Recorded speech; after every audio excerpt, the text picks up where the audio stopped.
And the paralysis of analysis is something that plagues a lot of people when it comes to making decisions and moving forward. Did you know that the average person makes 35,000 decisions in a day? And moms make even more. Why? Because we're making decisions for others. We're making decisions for our kids, for our families. We're nurturing and making decisions for anyone we're nurturing.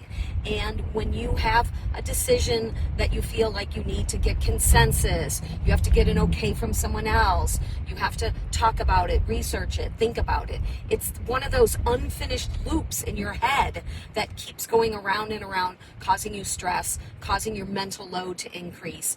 And I make decisions pretty quickly. As a matter of fact, some people tell me I'm a little too hasty in my decisions sometimes. But I think about what's the worst thing that can happen if I make a bad decision. You know, how much is this going to affect my life in 5 years if I make the wrong decision, if I pick the wrong restaurant, or I make something for dinner that nobody likes, or I decide to do this activity and it bombs, you know? How bad is it really going to have an impact on my life? So think about that when you're trying to make a decision and you're wondering if you should check with others. One recent example for me was buying a van.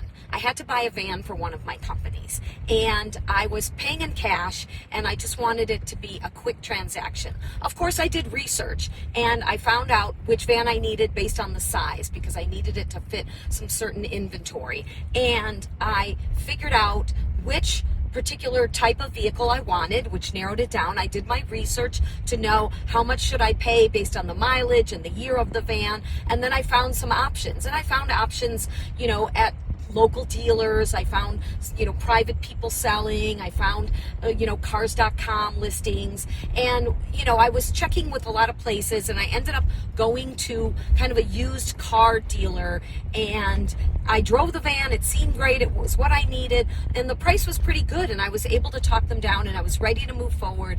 And I was sitting waiting and texting a friend, and he said, I just found a ton on Facebook Marketplace for far less. So I delayed. I didn't make the decision, and you know what? I ended up having to go back a couple days later and pull the trigger and get that van. And I wish I had just gotten it to begin with. Yes, it was a little bit more money because I had to pay a dock fee. I wouldn't have had to if I had gone from a private seller. But it was worth it because it saved me the time of having to do all the work myself at DMV. So think about your time.